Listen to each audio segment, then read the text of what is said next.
2025년 봄 전주였습니다. 한지 공방과 낡은 한옥 담장이 나란히 이어지는 전주의 골목에는 4월이 되어도 아침마다 서늘한 기운이 남아 있었습니다. 아직 꽃이 반쯤밖에 피지 않은 때였습니다. 낮이 되면 따뜻해지는 봄이었지만 새벽의 공기는 겨울 끝자락을 조금 더 붙잡고 있는 듯했습니다.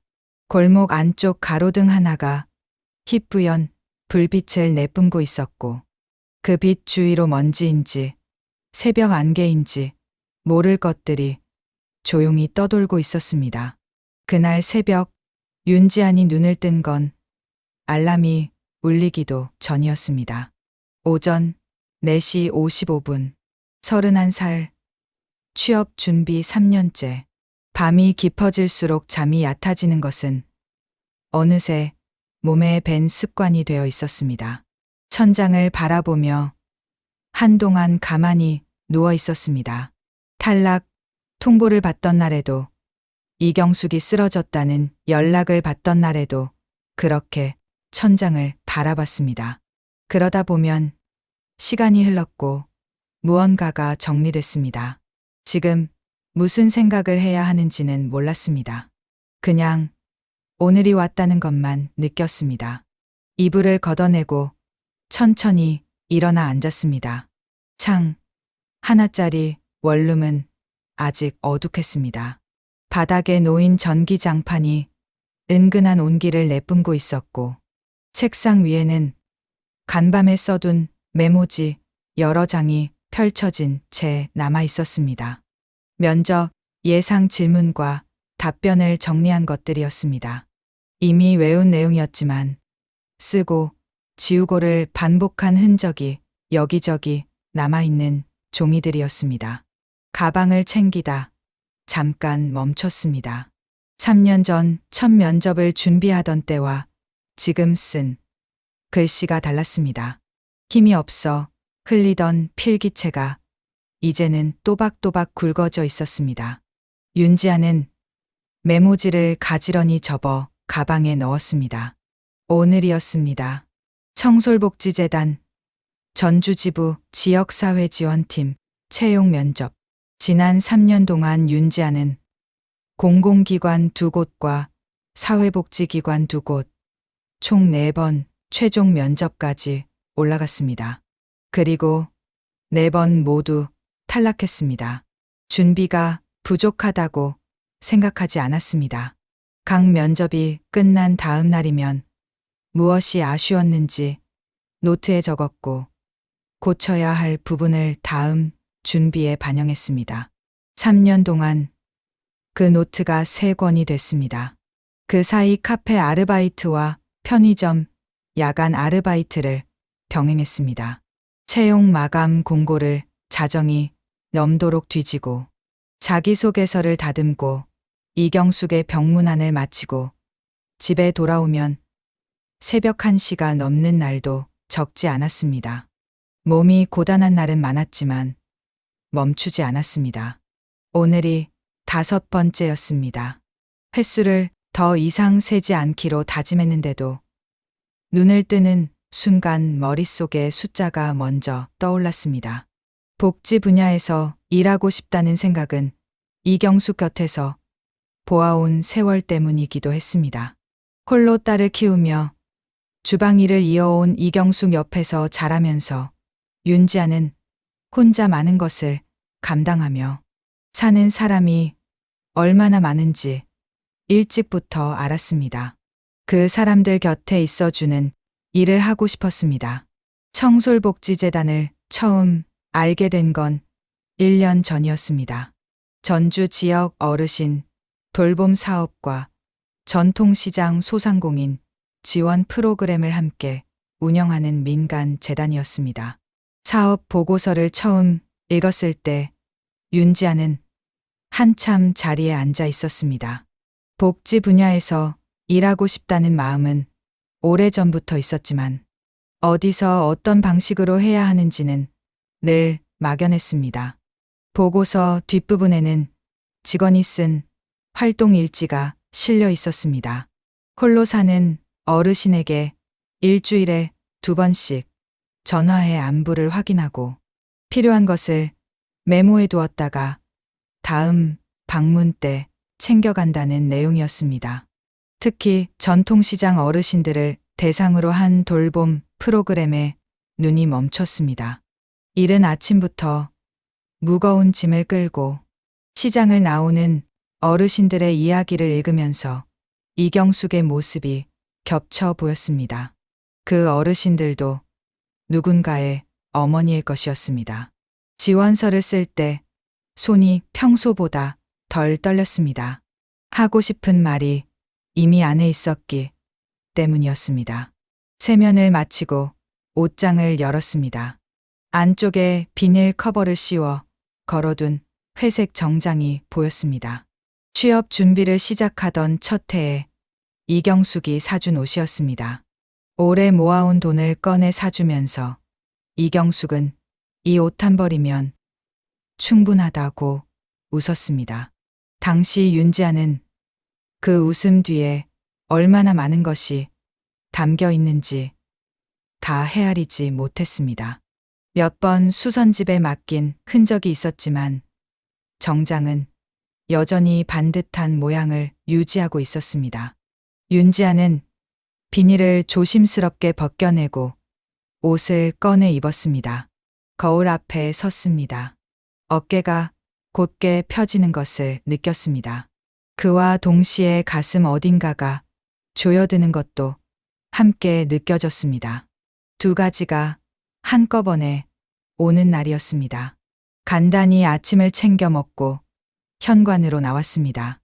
윤지안의 어머니 이경숙은 현재 인근 병원에서 재활 치료를 받고 있었습니다. 58살. 전주 시내 식당 주방에서 20년 넘게 일해온 이경숙은 지난 가을부터 허리 통증이 심해졌고 2달 전 척추 수술을 받았습니다. 오랜 세월 서서 일한 탓이었습니다. 수술비와 입원비, 재활치료, 비용을 윤지안이 아르바이트를 뛰며 감당하고 있었지만 통장 잔고는 늘 빠듯하게 돌아갔습니다. 이경숙이 퇴원하고 나면 안정적인 수입이 반드시 필요했습니다. 이경숙은 단 한 번도 빨리 취직해서 내 걱정 덜어줘라고 말하지 않았습니다. 항상 내가 하고 싶은 것 해라고 했습니다. 그게 오히려 윤지안에게는 더 묵직한 무게로 남아 있었습니다. 이번 주 초 병실을 찾아갔을 때 이경숙은 딸의 얼굴을 한참 바라보더니 천천히 상체를 일으켜 앉았습니다. 수술 후 그 동작이 아직 쉽지 않다는 것을 윤지아는 알고 있었습니다. 지아나, 오늘은 다르다. 엄마가 그냥 아는 거야. 이유를 묻지 않아도 됐습니다. 제 몸의 아픔보다 딸 걱정을 앞세우는 사람이 이경숙이었습니다. 윤지아는 대답 대신 이경숙의 손을 잠깐 쥐었다가 놓았습니다. 두 사람 사이에서 오래전부터 통해온 말이었습니다. 현관에서 구두를 신으며 시간을 확인했습니다. 오전 8시 10분. 면접은 10시였고 버스로 30분이면 넉넉한 거리였습니다. 가방 끈을 고쳐 매고 숨을 한 번 고른 뒤 눈을 열었습니다. 뺨에 차가운 것이 닿았습니다. 빗방울이었습니다. 아침 예보에는 없던 비였습니다. 봄이라고 해도 전주의 4월 아침 비는 꽤 차가웠습니다. 처음에는 이슬비처럼 가늘게 흩날렸습니다. 그러나 골목을 걷기 시작하자마자 빗줄기가 굵어졌습니다. 좁은 골목을 빠져나와 큰 길로 접어들자 빗줄기가 더 두꺼워졌습니다. 우산을 든 사람들 사이로 윤지아는 가방을 머리 위로 들어 올리며 빠르게 걸었습니다. 다시 집으로 올라가 우산을 가져오기엔 시간이 아까웠습니다. 회색 정장 어깨 위로 빗방울이 하나둘 번져 들었습니다. 발걸음을 재촉했습니다. 버스 정류장 방향으로 빠르게 걷던 참이었습니다. 전통시장 쪽 골목 안에서 갑자기 무언가 무겁게 쓰러지는 소리가 들렸습니다. 쇠붙이와 바닥이 맞부딪히는 소리였습니다. 뒤이어 낮고 가느다란 신음 소리가 빗소리 사이로 섞여 들어왔습니다. 윤지아는 발을 멈추고 소리가 난 방향을 바라봤습니다. 면접 시간이 머릿속에 떠올랐습니다. 그리고 소리가 난 골목 어귀도 눈에 들어왔습니다. 두 가지가 동시에 걸렸습니다. 골목 안쪽으로 발을 돌렸습니다. 전통시장 쪽 골목은 큰 길에서 꺾어지면 곧바로 폭이 좁아졌습니다. 양옆으로 낡은 슬레이트 지붕의 가게들이 바짝 붙어 있었고 바닥에는 장사 준비를 위해 꺼내놓은 물건들이 군데군데 놓여 있었습니다. 봄비가 쏟아지면서 배수로에 빗물이 빠르게 차오르고 있었습니다. 골목 중간쯤에서 무언가가 한쪽으로 기울어진 채 멈춰 있었습니다. 리어카 수레였습니다. 뒷바퀴 하나가 배수구 홈에 빠져 수레 전체가 오른쪽으로 기울어진 상태였습니다. 수레 위에는 김밥 재료가 담긴 통들이 여러 개 올려져 있었고 기울기가 심해지면 그것들이 전부 바닥으로 쏟아질 것이 분명해 보였습니다. 나복순이 수레의 왼쪽 손잡이를 두 손으로 붙잡고 버티고 있었습니다. 67살. 이 골목에서 32년째 김밥집을 운영해온 나복순은 매일 이른 아침 수레를 끌고 나와 장사를 준비했습니다. 그러나 오늘 아침은 달랐습니다. 며칠 전부터 오른쪽 손목 관절이 부어오르기 시작했고 아침에 일어나 보니 손가락을 쥐는 것조차 뻐근했습니다. 그 상태로 수레를 몰다가 바퀴가 배수구 홈에 걸려버렸습니다. 혼자 힘으로 수레를 들어 올리려 했지만 관절이 말을 듣지 않았습니다. 수레가 더 기울어지기 전에 붙잡는 것이 마복순이 지금 할 수 있는 전부였습니다. 빗물이 마복순의 어깨와 등을 적셔내리고 있었습니다. 윤지안이 수레 옆으로 달려왔습니다. 상황을 확인하는데 시간이 걸리지 않았습니다. 기울어진 수레, 배수구, 홈에 박힌 바퀴, 손잡이를 붙잡고 있는 나복순의 굽은 손등이 한눈에 들어왔습니다. 제가 할게요. 윤지안이 가방을 내려놓고 수레의 왼쪽 손잡이를 함께 잡았습니다. 오른쪽으로 쏠린 무게가 그대로 팔 전체로 전해졌습니다. 생각보다 훨씬 무거웠습니다. 수레 위의 재료통들, 거기에 빗물을 머금어 불어난 짐의 무게가 합쳐진 것이었습니다. 윤지아는 발을 바닥에 단단히 디디고 수레를 수평으로 되돌리는데 힘을 집중했습니다. 수레가 조금씩 움직였습니다. 그러나 바퀴가 빠지지 않았습니다. 배수구 홈을 살폈습니다. 바퀴가 홈 안쪽으로 빠져 들어간 채 빗물에 잠겨 있었습니다. 손으로 잡아 빼내야 했습니다. 윤지아는 나복순에게 수레를 부탁하고 쪼그려 앉아 손을 뻗었습니다. 빗물이 고인 배수구 안으로 손목까지 담갔습니다. 물이 차가웠습니다. 바퀴 축을 더듬어 손가락을 걸었습니다. 한 번에 빠지지 않았습니다. 두 번째 당겼을 때 바퀴가 홈에서 빠져나왔습니다. 배수구 안에 고인 물이 한꺼번에 튀었습니다. 정장 소매 전체가 팔꿈치까지 젖었습니다. 오른쪽 구두 앞코에도 빗물과 섞인 진흙이 튀어 올라붙었습니다. 윤지안이 일어서서 바퀴를 제자리에 맞췄습니다. 나복순과 함께 수레를 밀어 지붕이 있는 가게 처마 아래로 옮겼습니다. 수레가 수평으로 서자 위에 올려진 통들이 흔들림 없이 자리를 잡았습니다.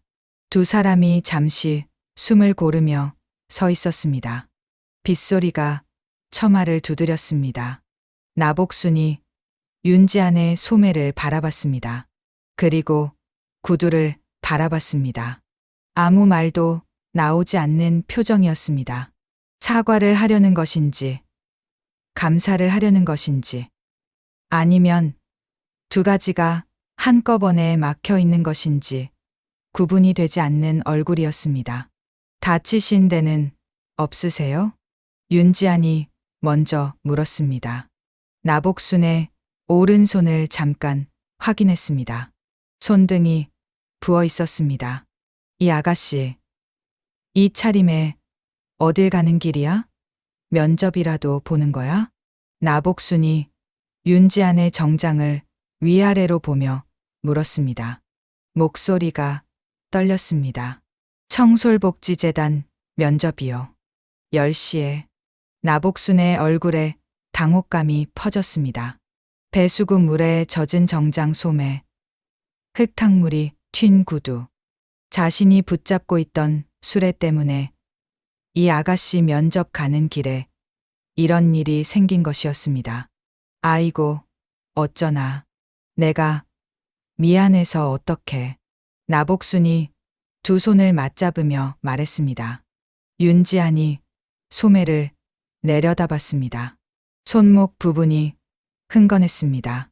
닦아봤자 달라질 것이 없었습니다. 면접까지 남은 시간이 머릿속을 스쳤습니다. 집에 올라가 갈아입을 시간은 없었습니다. 괜찮아요. 가봐야 할 것 같아서요. 윤지아는 가방을 집어들고 골목 어귀 쪽으로 몸을 돌렸습니다. 나복순이 뒤에서 조용히 불렀습니다. 잠깐, 아가씨. 나복순의 손이 앞치마 깊은 주머니 안으로 들어가고 있었습니다. 나복순의 손이 앞치마 주머니 안 깊은 곳에서 천천히 나왔습니다. 손에 쥔 것은 낡은 손수건이었습니다. 빳빳하게 다려진 적이 있었을 손수건은 오랜 세월에 얇아지고 가장자리가 해져 있었습니다. 나복순은 그것을 조심스럽게 펼쳤습니다. 안쪽에 쌓여 있던 것이 드러났습니다. 여성용 손목 시계였습니다. 금속 케이스에 흠집이 여러 나 있었고 시계줄은 가죽이 갈라지고 색이 바랬습니다. 표면에는 오래된 물건에서만 느껴지는 묵직한 광택이 희미하게 남아 있었습니다. 시침은 멈춘 지 오래된 것이 분명했습니다. 나복순이 시계를 윤지안 쪽으로 내밀었습니다. 이거 받아요. 윤지안이 손을 뒤로 물리며 고개를 저었습니다. 한눈에 봐도 아무 물건이 아니었습니다. 그런 건 못 받아요. 처음 뵙는 분한테요. 받아요. 내가 32년 동안 몸에 지니고 다닌 거야. 나한테는 늘 부적 같은 물건이었어. 오늘 이 아가씨한테 갈 것 같아서. 나복순의 목소리에 망설임이 없었습니다. 줄 것인지 말 것인지 방금 결정한 것이 아니라 오래전부터 그렇게 되어 있었던 것처럼 단단한 어조였습니다. 윤지안이 시계를 받아 손에 올려놓았습니다. 뒷면에 각인이 새겨져 있었습니다. 금속이 닳아 흐려진 부분도 있었지만 또렷하게 읽혔습니다. 병준아, 늘 강건하거라.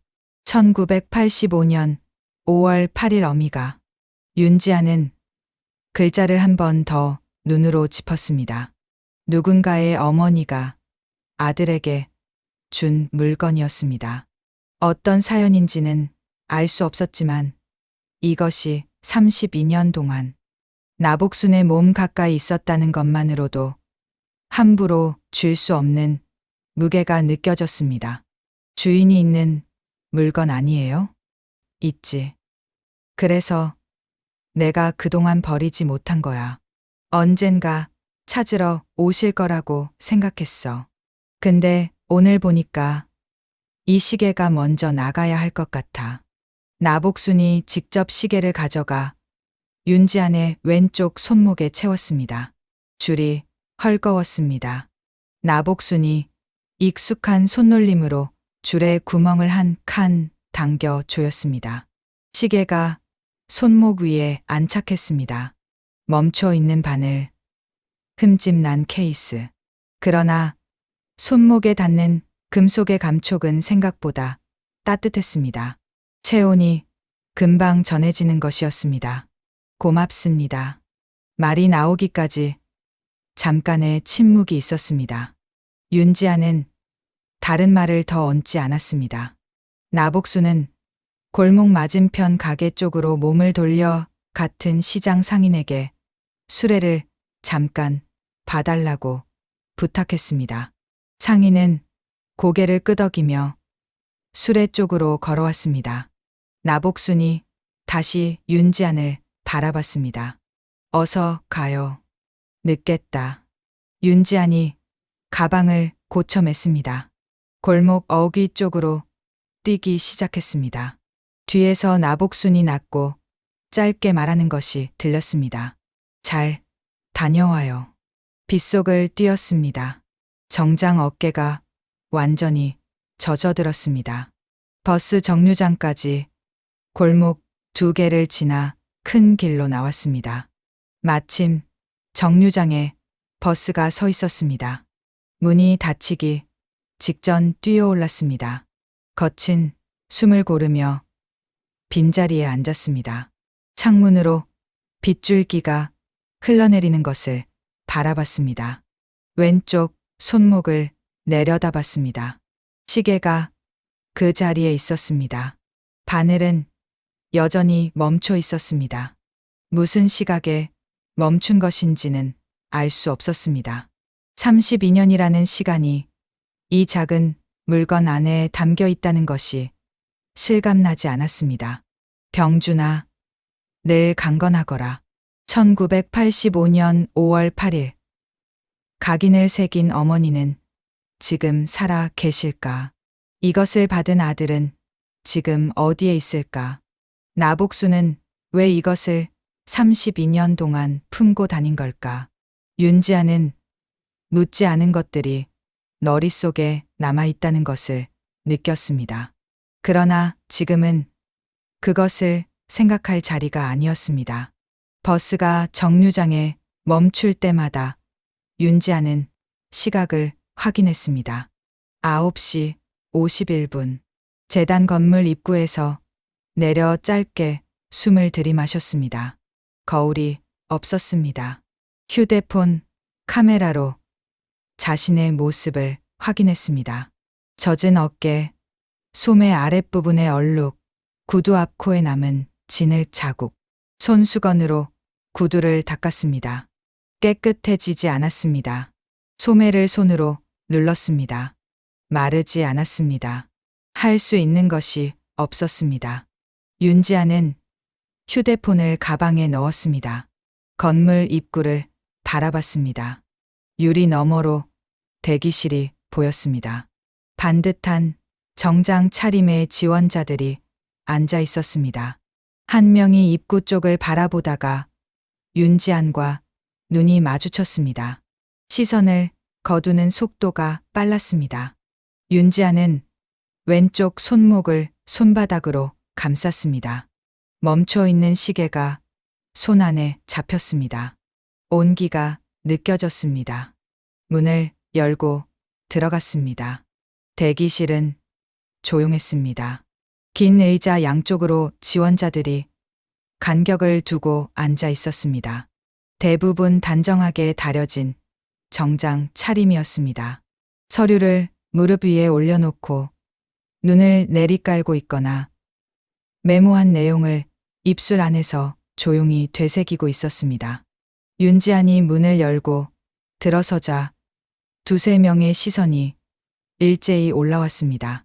젖은 소매, 진흙이 묻은 구두. 그 시선들이 아래 위로 한 번씩 훑고 나서 다시 내려갔습니다. 빠른 훑음이었습니다. 천천히 훑는 것보다 더 날카로운 종류의 시선이었습니다. 윤지아는 구석 쪽 빈자리를 찾아 앉았습니다.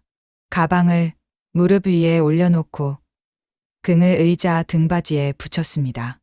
왼쪽 손목을 오른손으로 감쌌습니다. 멈춰있는 시계의 테두리가 손바닥 안에 잡혔습니다. 차갑지 않았습니다. 잠시 후 문이 열리고 재단 직원이 이름을 불렀습니다.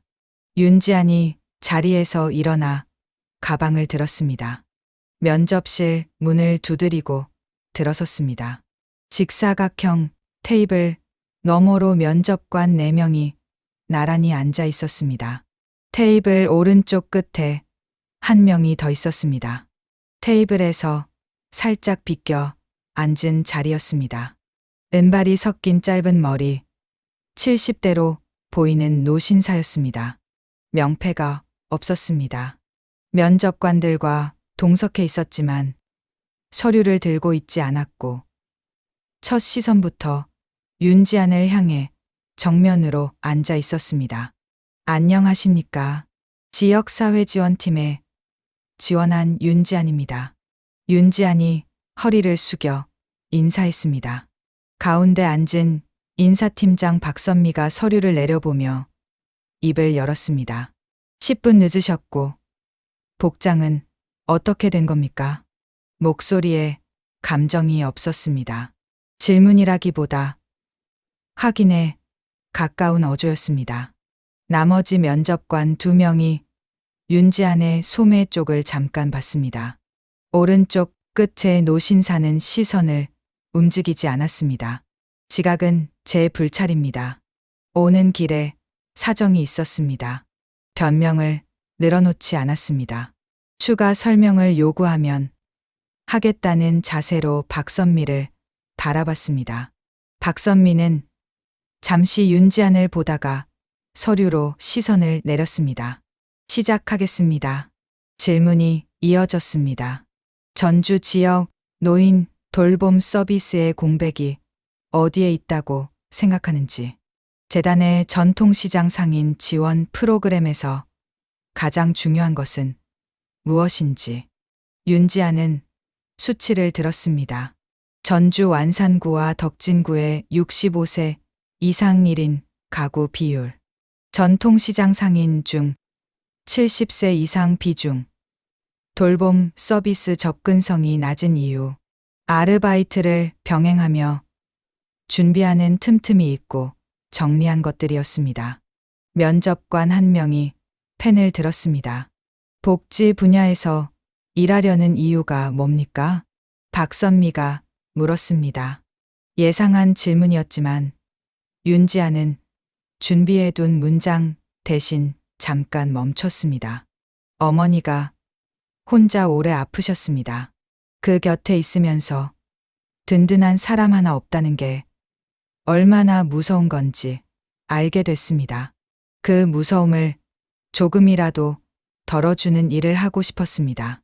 박선미가 서류에 무언가를 적었습니다. 오른쪽의 면접관이 후속 질문을 이었습니다. 시장 상인 어르신을 직접 만난 경험이 있는지. 윤지안은 있다고 답했습니다. 어머니 병원비를 마련하기 위해 전주 남부시장 근처 식당에서 아르바이트를 한 적이 있었고, 그 시장에서 매일 이른 아침부터 나오는 어르신들의 일상을 가까이서 봐왔다고 말했습니다.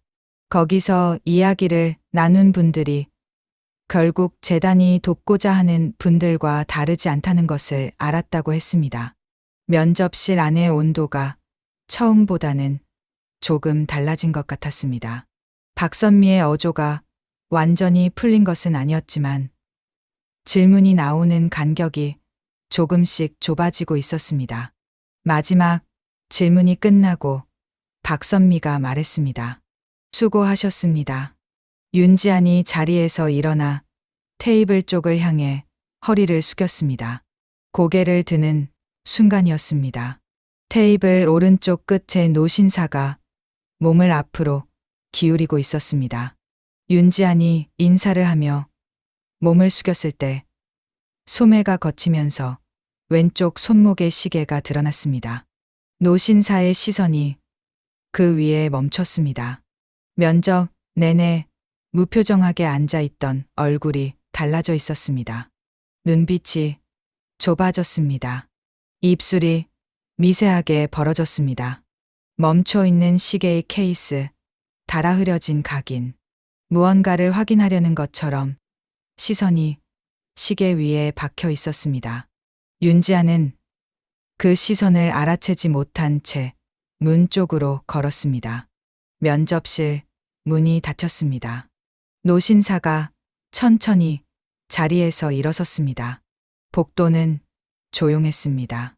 면접실 문이 닫힌 뒤 윤지아는 엘리베이터 쪽으로 걸었습니다. 잘 봤다는 확신은 없었습니다. 말은 준비한 대로 나왔지만 첫인상에서 이미 감점이 있었을 것이었습니다. 지각, 젖은 소매, 진흙 묻은 구두. 그것들을 뒤로 하고 답변으로 만회할 수 있었는지 알 수 없었습니다. 엘리베이터 버튼을 누르고 서 있는데 뒤에서 발소리가 들렸습니다. 잠깐요. 돌아보니 면접실 끝자리에 앉아있던 노신사였습니다. 복도까지 직접 나온 것이었습니다. 비서로 보이는 젊은 남자가 9걸음 뒤에서 따라오고 있었습니다. 아까 차고 계신 시계 어디서 나신 겁니까? 노신사의 목소리가 낮게 떨렸습니다. 윤지안이 왼쪽 손목을 내려다봤습니다. 오늘 아침에 시장 아주머니께 받았습니다. 오는 길에 도움을 드렸더니 주셨어요. 전통시장 쪽입니까? 예. 재단 건물에서 버스로 20분쯤 되는 골목 시장이요. 노신사가 잠시 눈을 감았습니다. 눈꺼풀이 내려앉고 올라오는 그 짧은 시간 동안 얼굴에서 여러 가지가 지나갔습니다. 윤지아는 그것이 무엇인지 읽을 수 없었습니다. 노신사가 비서 쪽을 보며 짧게 말했습니다. 시장 위치를 확인해두라는 내용이었습니다. 감사합니다. 노신사가 윤지안에게 말했습니다. 더 설명하지 않았습니다. 윤지안도 더 묻지 않았습니다. 엘리베이터 문이 열렸고 윤지안은 안으로 들어섰습니다. 문이 닫히는 사이로 노신사가 그 자리에 서 있는 것이 마지막으로 보였습니다. 노신사의 이름은 최병준이었습니다. 나이 70세, 청솔복지재단을 설립한 명예회장이었습니다. 전주 신설 지부 사업을 직접 챙기기 위해 이번 채용 면접에 참관 자격으로 배석한 것이었습니다. 최병준이 복도에 서서 시계 뒷면에 새겨진 글자를 다시 떠올렸습니다. 윤지안의 손목 위에서 잠깐 보인 것이었지만 틀릴 리 없었습니다. 그 각인은 세상에 하나뿐이었습니다. 병준아, 늘 강건하거라. 1985년 5월 8일 어머니가 30살 생일에 직접 새겨 준 시계였습니다. 이후 8년 동안 손목에서 내려놓은 날이 없었습니다. 잃어버린 것은 1993년이었습니다. 그해 여름, 최병준은 전주에 출장 중이었습니다. 전통시장 납품 거래처와의 미팅을 마치고 골목을 걷다가 연기를 먼저 맡았습니다. 시장 안쪽에서 불이 난 것이었습니다. 사람들이 뛰쳐나오는 방향과 반대로 걸었습니다. 골목 깊은 쪽 어느 가게 앞에 아이 하나가 쪼그려 앉아 울고 있었습니다. 5살쯤 된 여자아이였습니다. 연기가 골목을 채워가고 있었고 주변에 아무도 없었습니다. 최병준이 아이를 안고 뛰었습니다. 시장 입구 쪽으로 빠져나오자 한 여자가 달려왔습니다. 35살 정도의 여자였습니다. 아이의 어머니였습니다. 최병준이 아이를 건네는 순간 손목에 시계줄이 풀렸습니다. 시계가 바닥으로 떨어지는 것을 느꼈지만 주울 수 없었습니다. 안에 아직 사람이 있었습니다. 아이 어머니가 무언가를 말하는 소리가 들렸지만 이름을 묻는 것인지 감사를 전하는 것인지 알아들을 틈이 없었습니다. 최병준은 다시 불길 쪽으로 뛰었습니다. 시장 안 어느 가게 앞에서 노인 한 분이 연기에 쓰러져 있었습니다. 등에 업고 빠져나오려는 순간 지붕 일부가 무너졌습니다. 최병준은 그 자리에서 쓰러졌고 이틀 뒤 병원에서 눈을 떴습니다. 퇴원하고 나서 시장으로 돌아갔습니다. 화재로 절반 이상의 가게가 피해를 입었고 상인들은 흩어져 있었습니다. 아이를 건네봤던 그 여자의 얼굴은 기억했지만 이름도 가게 위치도 알지 못했습니다. 주변 상인들에게 물었습니다. 아는 사람이 없었습니다. 화재 이후 많은 상인들이 자리를 옮긴 뒤였습니다. 그 뒤로 전주에 올 때마다 시장 골목을 걸었습니다. 2010년 청솔복지재단을 설립한 이후에는 전통시장 상인 지원 사업을 재단 주요 사업 중 하나로 넣었습니다. 어르신 상인들을 돕는다는 명분이 있었지만 그 사업이 어디서 시작된 마음인지를 최병준은 알고 있었습니다. 32년 동안 찾지 못했습니다. 아이를 건네던 그 순간 바닥에 떨어진 시계가 오늘 오전 면접장에 들어온 31살 청년의 손목 위에 있었습니다. 전통시장 어느 골목의 김밥집 아주머니에게 받은 것이라고 했습니다.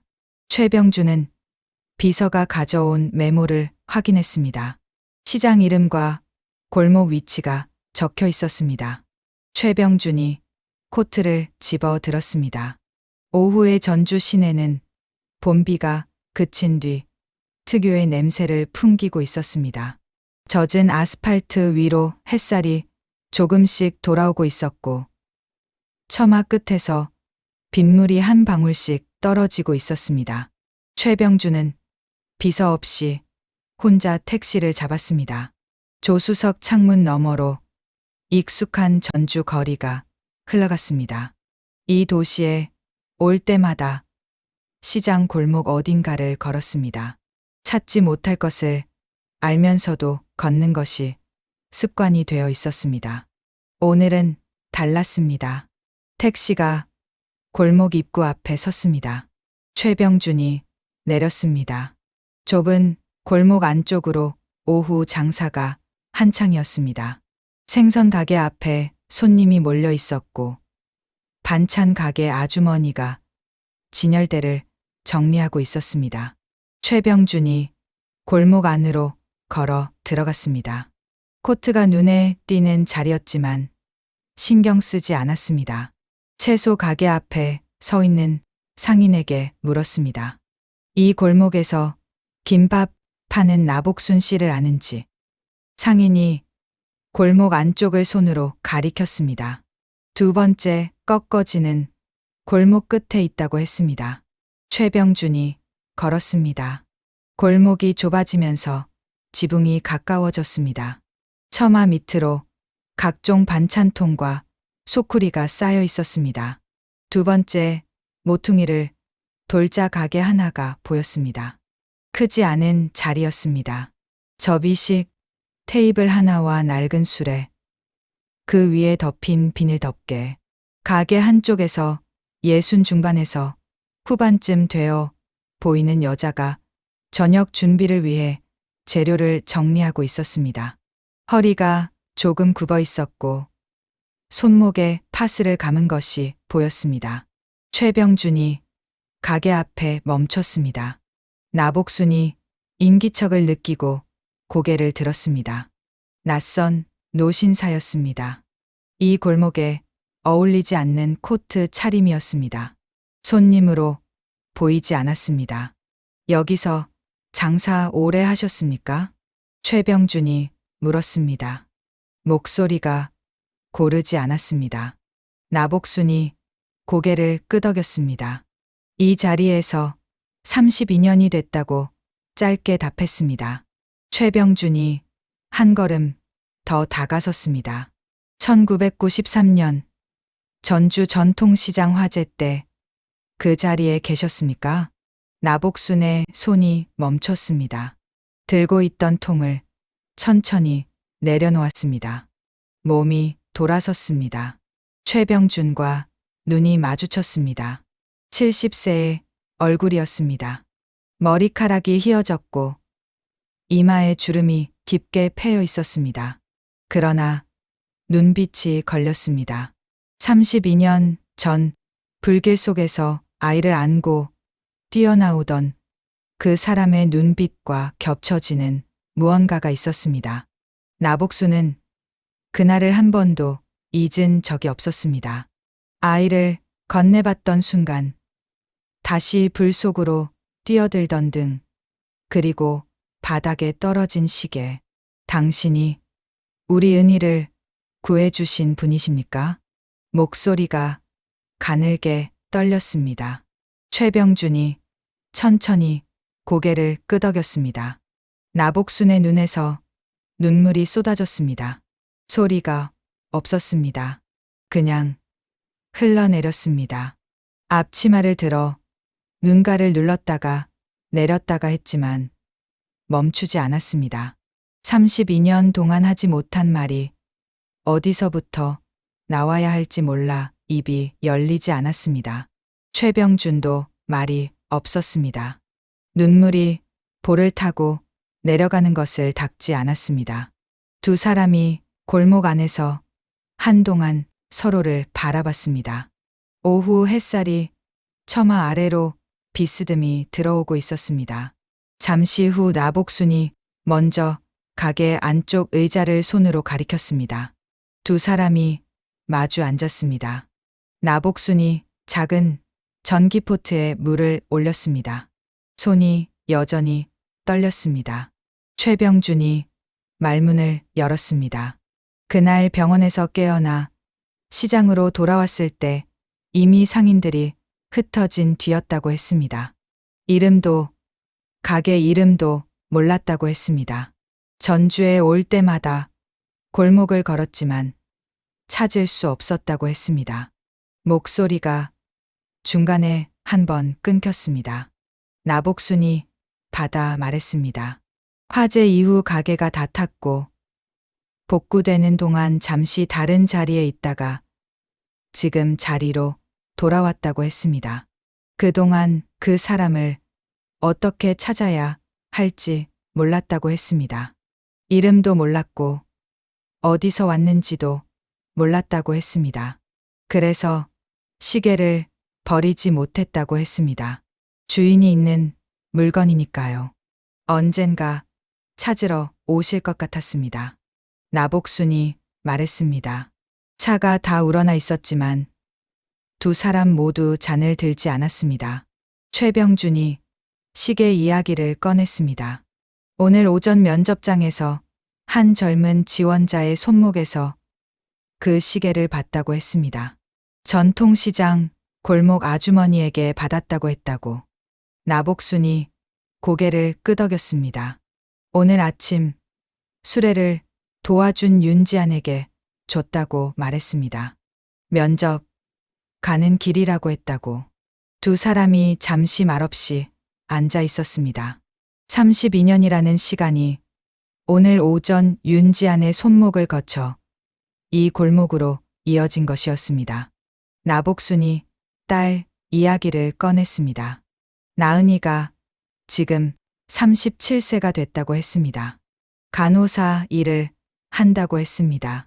어릴 때부터 남을 돕는 사람이 되고 싶다고 했는데 나복순은 그것이 그날과 무관하지 않다고 생각해왔다고 했습니다. 당신 덕분에 살아서 지금 그 일을 하고 있다고 했습니다.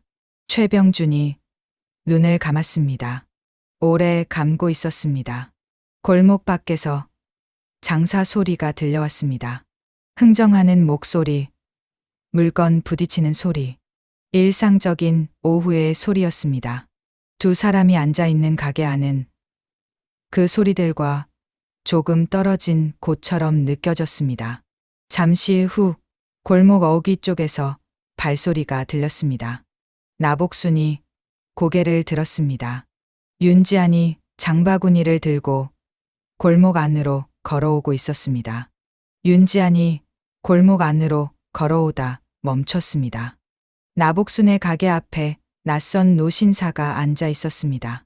오전 면접실 맨 끝자리에 있던 사람이었습니다. 윤지안이 걸음을 늦추며 두 사람을 번갈아 봤습니다. 나복순의 눈이 아직 붉었습니다. 최병준이 고개를 들어 윤지안 쪽을 바라봤습니다. 나복순이 먼저 말했습니다. 어서 와요. 마침 잘 왔어. 윤지안이 장바구니를 들고 가게 앞으로 다가왔습니다. 나복순이 최병준을 향해 말했습니다.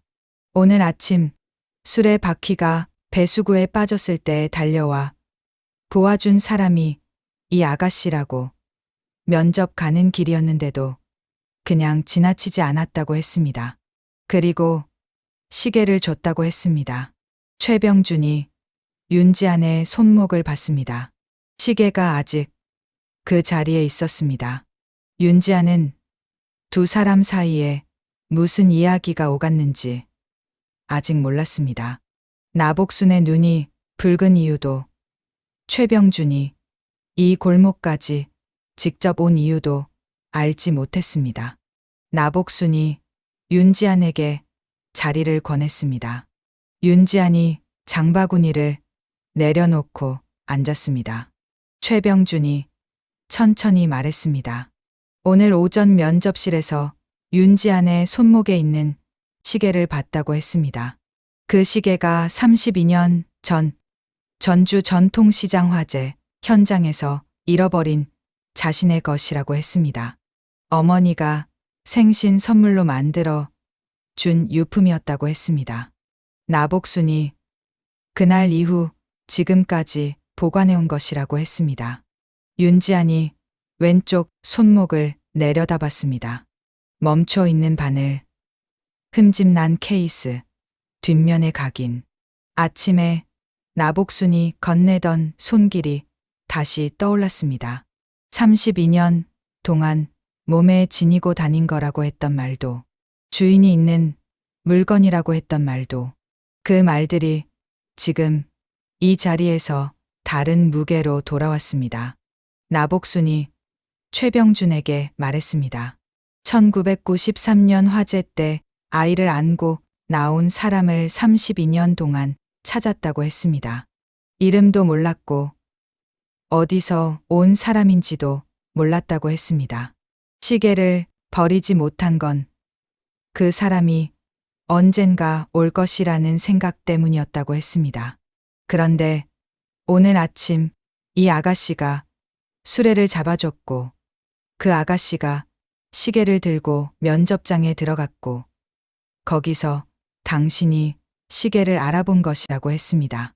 세 사람이 잠시 말이 없었습니다. 골목 바깥에서 장사 소리가 들렸습니다. 오후 해가 처마 아래로 기울고 있었습니다. 최병준이 윤지안 쪽으로 몸을 돌렸습니다. 오늘 면접에 왜 그 차림으로 들어왔는지 묻고 싶다고 했습니다.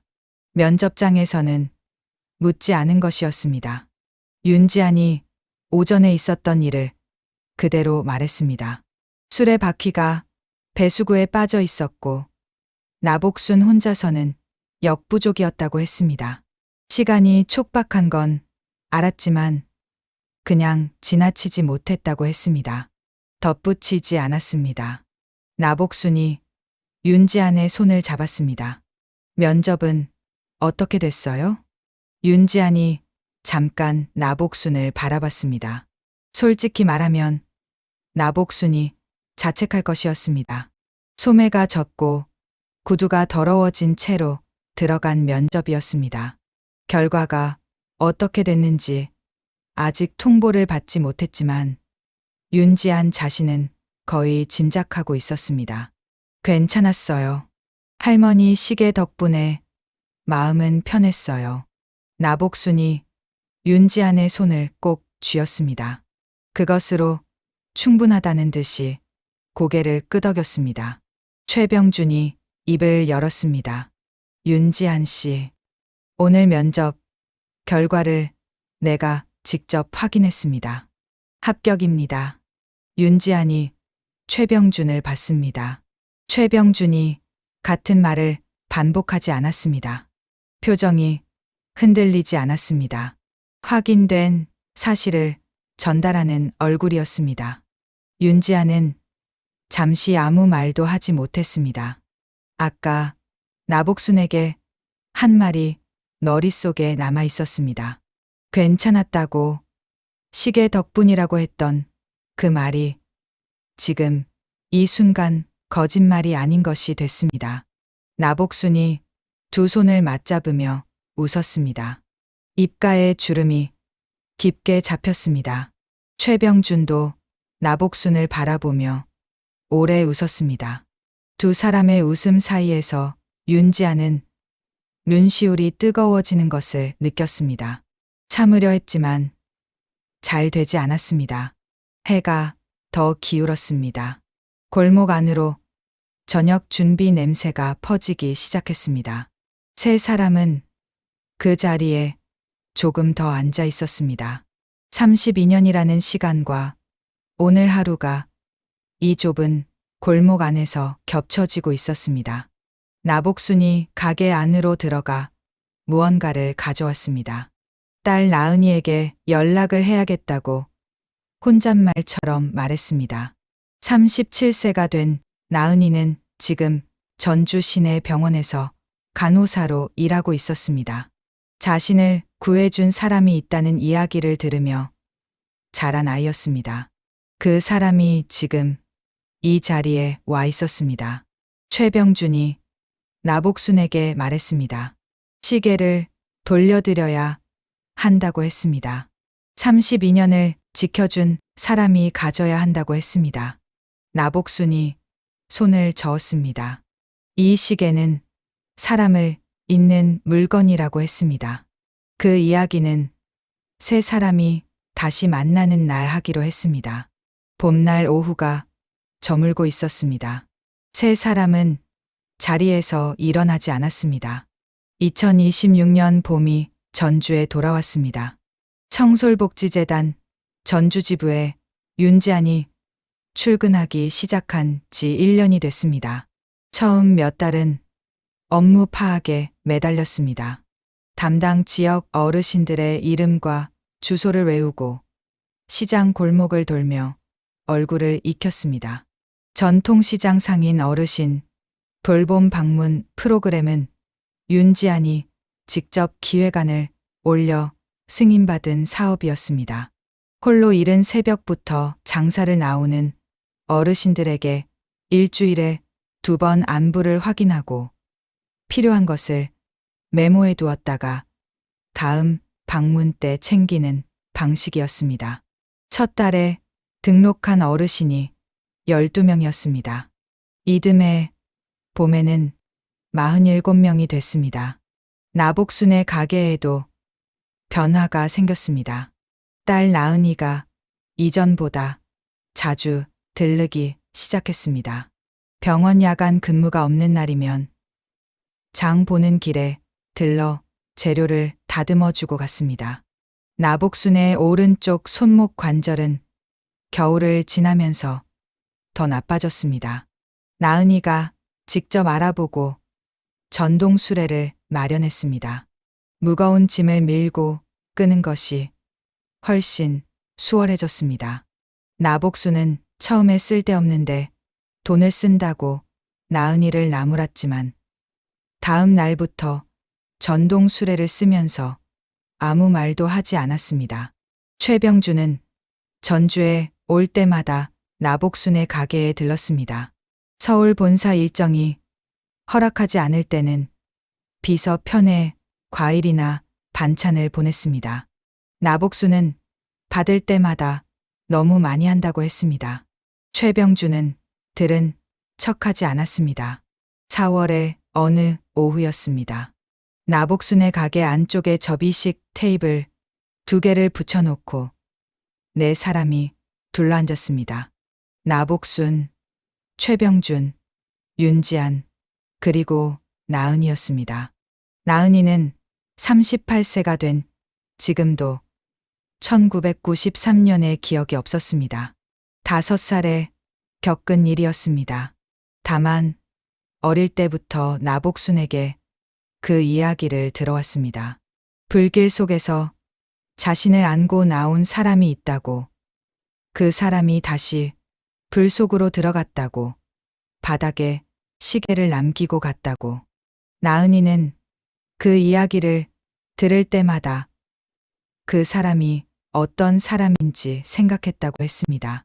간호사가 되겠다는 생각을 처음 한 게 언제인지 정확히 기억하지 못하지만 그 이야기와 무관하지 않다는 것은 알고 있었습니다.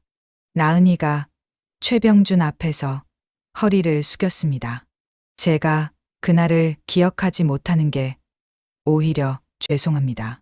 그래도 감사합니다. 덕분에 지금 이 일을 하고 있습니다. 최병준이 오래 말이 없었습니다. 나은이의 얼굴을 바라봤습니다. 38세의 얼굴이었습니다. 연기 속에서 혼자 울고 있던 5살 아이가 이 사람이었습니다. 최병준이 천천히 입을 열었습니다. 잘 자랐습니다. 그것으로 충분했습니다. 나복순이 상을 차렸습니다. 찌개와 나물전, 가게 안에서 오랜만에 음식 냄새가 가득했습니다. 4사람이 밥을 먹으면서 이야기를 나눴습니다. 큰 이야기가 아니었습니다. 요즘 날씨, 시장 손님이 늘었다는 것, 나은이의 병원 이야기, 윤지안이 맡고 있는 어르신 프로그램 이야기, 소소한 것들이었습니다. 그런데 그 소소함이 어딘가 단단하게 느껴지는 자리였습니다. 식사가 끝나갈 무렵 최병준이 코트 안주머니에서 무언가를 꺼냈습니다. 손목시계였습니다. 나복순 앞에 내려놓았습니다. 32년을 지켜주셨으니 마땅히 가지고 계셔야 한다고 생각했습니다. 나복순이 시계를 내려다봤습니다. 잠시 손을 뻗었다가 다시 걷었습니다. 이 시계는 사람을 잇는 물건이에요. 나복순이 말했습니다. 윤지안 쪽으로 시계를 밀었습니다. 이 아가씨가 가져야 해요. 이 시계가 처음 움직인 건 이 아가씨 손목 위에서였으니까. 윤지안이 손을 내밀지 않았습니다. 나복순이 직접 시계를 집어 윤지안의 손 위에 올려놓았습니다. 작년 봄 골목에서 처음 채워줄 때와 같은 손놀림이었습니다. 윤지안이 시계를 2 손으로 감쌌습니다. 바늘은 여전히 멈춰 있었습니다. 최병준이 말했습니다. 고치면 다시 가는 시계라고. 윤지안이 고개를 끄덕였습니다. 그날 저녁 윤지안이 병원에 들렀습니다. 이경숙은 재활을 마치고 퇴원한 뒤 집에서 천천히 일상을 회복하는 중이었습니다. 윤지안이 거실 소파에 앉아 있는 이경숙 옆에 나란히 앉았습니다. 시계를 꺼내 이경숙의 손 위에 올려놓았습니다. 오늘 있었던 일을 처음부터 끝까지 이야기했습니다. 나복순 이야기, 최병준 이야기, 나은이 이야기. 이경숙이 시계를 손에 쥔 채 조용히 들었습니다. 이야기가 끝나고 한참 뒤에 이경숙이 말했습니다. 잘 살고 있구나. 창밖으로 봄비가 내리기 시작했습니다. 작년 이맘때와 같은 봄비였습니다. 윤지안이 창문을 통해 빗줄기를 바라봤습니다. 이경숙이 윤지안의 손을 잡았습니다.